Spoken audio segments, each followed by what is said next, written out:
चुप रहने के फायदे और ताकत। नमस्कार, जय श्री राधे, जय श्री कृष्ण। दोस्तों, आज की वीडियो में हम जानेंगे कि चुप रहने का क्या महत्व है और हमें चुप रह कर के क्या ताकत मिलती है। दोस्तों, आज की वीडियो, आज का ये प्रसंग बड़ा ही मोटिवेट कर देने वाला है, बड़ी ही शिक्षाप्रद कहानी है। आपसे निवेदन है, इस वीडियो को आप यह देख रहे हैं तो शुरू से लेकर अंत तक अवश्य ही देखना। दोस्तों, कहते हैं, क्या आप जानते हैं, दुनिया की सबसे तेज छुरी हमारी जुबान है और दुनिया के सबसे खतरनाक हथियार हमारे शब्द हैं, जो बिना किसी का खून बहाए लोगों को अंदर ही अंदर मार सकते हैं। दोस्तों, हमारे शब्द हमारी ताकत हो सकते हैं, उसी के साथ यह हमारी सबसे बड़ी कमजोरी भी हो सकते हैं।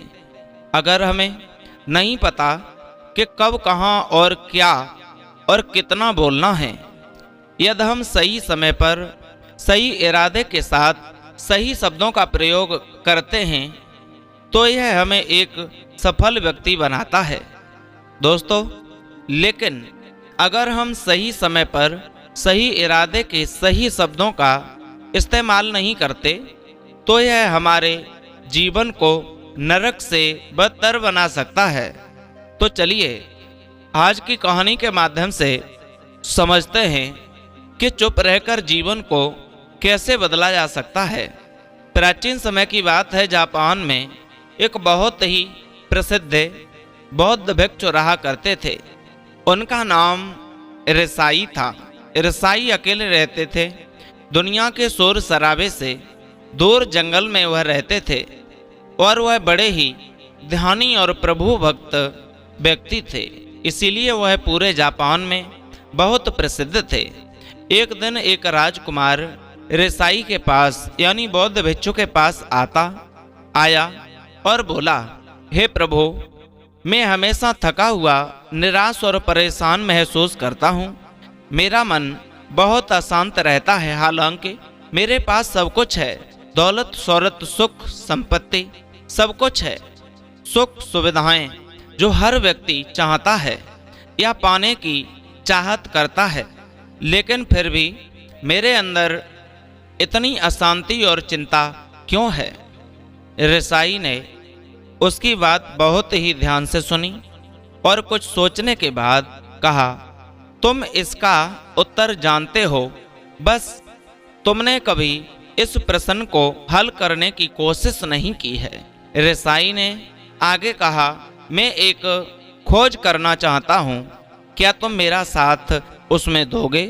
इस खोज के बाद तुम्हारे जीवन में किसी भी तरह की अशांति और चिंता नहीं रहेगी। दोस्तों, यह बात सुनकर के राजकुमार बहुत खुश हुआ। उसने ईसाई से कहा, बताइए मुझे क्या करना होगा? अपने मन के शांति के लिए कुछ भी करने को तैयार हूँ। राजकुमार की बात सुनकर के ईसाई ने कहा, तो फिर अगले 15 दिन तक मेरे आश्रम में रहोगे और एक सामान्य व्यक्ति की तरह अपना जीवन व्यक्तित्व करोगे और इन 15 दिनों में तुम अकेले और चुपचाप रहोगे, जितना हो सके कम बोलोगे। राजकुमार सहमत हो गया। पहले दिन राजकुमार को लगा कि उसका मन सामान्य से अधिक अशांत और विचलित है।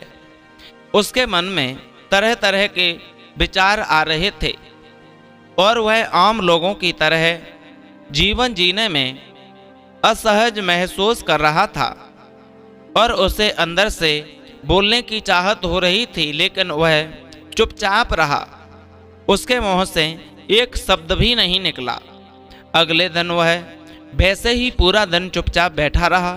अगले 2-3 दिन बस वह चुपचाप बैठे रहता, लेकिन रात होते होते उसे अंदर ही अंदर शांति का अनुभव होने लगा। दोस्तों, उसके लिए यह अनुभव अजीब था। वह खुद से पूछ रहा था कि वह अंदर ही अंदर इतना खुश क्यों है। अगले दिन राजकुमार अकेला चुपचाप बैठा रहा और वह प्रकृति को निहारने लगा। वह पौधों को, फूलों को, आकाश में उड़ रहे पक्षियों को देख रहा था, वह अपने जीवन में सबसे पहली बार यह अद्भुत दृश्य महसूस कर रहा था कि उसके आसपास कितनी सुंदरता है। अब वह दिन भर प्रकृति की सुंदरता को निहारता रहता और ताजगी महसूस करते रहने लगा। दोस्तों, इसी तरह से 10 दिन बीत गए और उसके मन की सारी बेचैनी, सारी हलचल और सभी तरह के तनाव गायब हो गए। 11वें दिन की सुबह राजकुमार फिर से एकांत में बैठ गया और कुछ ही मिनटों में उसकी आंखें अपने आप बंद हो गईं। दोस्तों, और वह गहरे ध्यान में चला गया। वह पूरे दिन वहीं पर ध्यान लगाकर बैठा रहा और गहरे ध्यान में डूबा रहा। कोई शब्द ना कोई चिंता। राजकुमार भीतर से असीम शांति और आनंद से भर गया। राजकुमार अपने बाकी के 4 दिन इसी तरह व्यतीत करने के बाद रेसाई के पास गया, उस बौद्ध भिक्षु के पास गया और उन्हें प्रणाम किया और बोला, हे भिक्षु महाराज, मुझे उत्तर मिल गया कि मेरे में इतनी उथल पुथल और चिंता क्यों थी। मैं जान गया कि मेरा मन इतना अशांत और विचलित क्यों था। रेसाई ने मुस्कुराते हुए कहा, बताऊं क्या उत्तर मिला तुम्हें? राजकुमार ने कहा, मैं जरूरत से ज्यादा बातें करता था। मैं किसी पर भी अपने शब्द और ऊर्जा व्यर्थ करता था। मैं दिन भर अपने लोगों से फालतू बातें करता रहता था और अकेले में उन्हीं लोगों के बारे में सोचता रहता था और ज़्यादातर समय नेगेटिव बातें सोचता रहता था और इस तरह से मैं अपना समय बर्बाद कर देता था। ज़्यादा बोलने और नेगेटिव सोचने से मेरा मन अशांत और बेचैन हो गया था।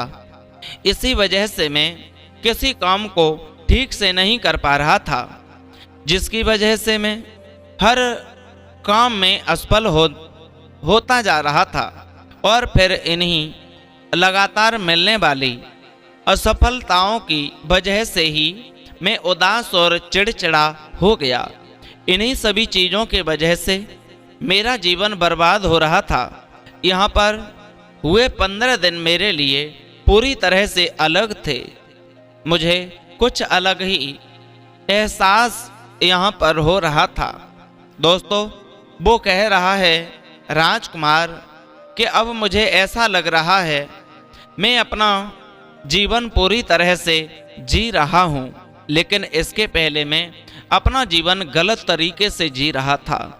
जीवन में खुद को जानना और समझना बहुत जरूरी होता है, जो मैंने पिछले 15 दिनों में अनुभव किया। राजकुमार की सारी बातें सुनने के बाद रेसाई ने कहा, सिर्फ तुम ही नहीं, दुनिया में ज़्यादातर लोग जरूरत से अधिक बोलते हैं। आज भी लोग ज़्यादातर समय केवल दूसरों को नीचा दिखाने के लिए ही नेगेटिव सोच रख कर के ही बर्बाद कर देते हैं। रेसाई ने राजकुमार को चुप रहने का महत्व समझाते हुए कहा, एक बार गौतम बुद्ध से एक शिष्य ने पूछा, आप ज़्यादातर चुप क्यों रहते हैं? तब बुद्ध उन्हें चुप रहने के फायदे को समझाते हैं। चुप रहने से व्यक्ति अंदर से अनंत शांति और गहराइयों में होता है। मौन अपने भीतर उतरने की पहली सीढ़ी है।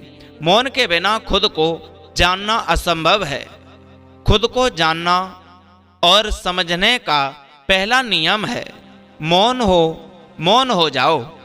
कम बोलने का कोई भी नुकसान नहीं है, लेकिन यदि आप ज़्यादा बोलते हो तो आप अधिक गलतियां करते हैं। अगर व्यक्ति कम बोलना शुरू कर दे तो संसार की 90% मुसीबतें अपने आप खत्म हो जाएंगी।